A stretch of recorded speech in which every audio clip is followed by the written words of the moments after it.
Mobile হটস্পটের মাধ্যমে আপনার mobile data share করার কথা শুনেছেন, কিন্তু আপনারা কি জানেন ব্লুটুথ দিয়ে মোবাইল ডাটা শেয়ার করা যায়? হ্যাঁ, আপনারা জানেন না। আজকে আমি আপনাদেরকে শিখিয়ে দেবো আপনারা ব্লুটুথ দিয়ে কিভাবে মোবাইল ডাটা শেয়ার করবেন। এখন বর্তমান যুগে যখন আপনি আরেকজন থেকে হটস্পট নিয়ে আপনি চুরি করে যখন ওর মোবাইল ডাটাটাই আপনি চালাচ্ছেন, এমবি চালাচ্ছেন, তখন সে হটস্পট বন্ধ করে দেয়, সে জানতে পারে। সো আজকে আমি আপনাদেরকে দেখিয়ে দেবো ব্লুটুথের মাধ্যমে অন্য কারো এমবি চালাবেন, কিন্তু সে কোনোদিনও জানতে পারবে না। সো এই সেটিংসটি আপনাদের জন্য অনেক গুরুত্বপূর্ণ ও ইন্টারেস্ট হতে চলছে। ভিডিওটি না টেনে সম্পূর্ণ দেখুন।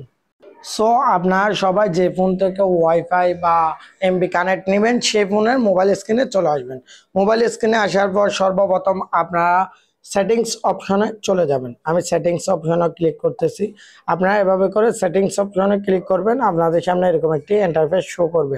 আপনারা এখানে কানেকশন অ্যান্ড শেয়ারিং যে অপশনটি রয়েছে এখানে একটি ক্লিক করবেন। এখানে ক্লিক করার পর আপনারা সবাই ব্লুটুথ ট্রেডিং এখানে যে অপশনটি রয়েছে এখানে একটি আপনারা সবাই ক্লিক করে এটা অন করে দিবেন। এটা অন করে দিলে আপনাদের প্রথম ফোন থেকে যে ফোন থেকে আপনারা এমবি বা ওয়াইফাই কানেক্ট নেবেন সেখানের কাজ শেষ। প্রথম ফোনের কাজ শেষ, এখন আমরা দ্বিতীয় ফোনে যে ফোনে কানেক্ট নেব সেই ফোনের কাজ শুরু। আমি ওই ফোনে চলে যাচ্ছি, আপনাদেরকে দেখে দিচ্ছি। এখন আমি দ্বিতীয় ফোনে চলে আসলাম। দ্বিতীয় ফোনে চলে আসার পর আমরা ব্লুটুথ যে অপশনটি রয়েছে এখানে একটি ক্লিক করব। এখানে ক্লিক করার পর এটা অন করে দেবো। এটা অন করে দিয়ে এটা চেপে ধরার পর আমাদের সামনে এরকম একটি ইন্টারফেস শো করবে। আপনার যে মোবাইল থেকে এমবি বা ওয়াইফাই কানেক্ট নেবেন সেখান থেকে সেই ফোনের ডিভাইসের নামটি এখানে ক্লিক করে কানেক্ট করে নেবেন। আমি এখানে ক্লিক করে কানেক্ট করে নিচ্ছি। সো আপনারা চাইলে এভাবে করে ব্লুটুথ দিয়ে এমবি কানেক্ট নিয়ে নিতে পারবেন বা ওয়াইফাই কানেক্ট নিয়ে নিতে পারবেন।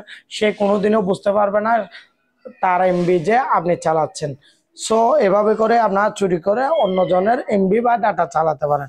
আমি মনে করি এই ভিডিওটি আপনাদের অনেকেরই অনেক কাজে আসবে। আপনারা চাইলে এই ভিডিওটি শেয়ার করে আপনাদের টাইমলাইনে রেখে দিতে পারেন। অন্য কোনো দিন যদি আপনাদের কাজে আসে আপনারা ভিডিওটি দেখে নিতে পারবেন। সো আজকের ভিডিও হলো এতটুকু। আশা করি আজকের ভিডিওতে অনেক হেল্প হয়েছে। আশা করি সবাই বুঝতে পারছেন। আমি মনে করি এই ভিডিওটি আপনাদের অনেকেরই অনেক কাজে আসবে। আপনারা চাইলে এই ভিডিওটি আপনাদের টাইমলাইনে শেয়ার করে রেখে দিতে পারেন। আসসালামু আলাইকুম।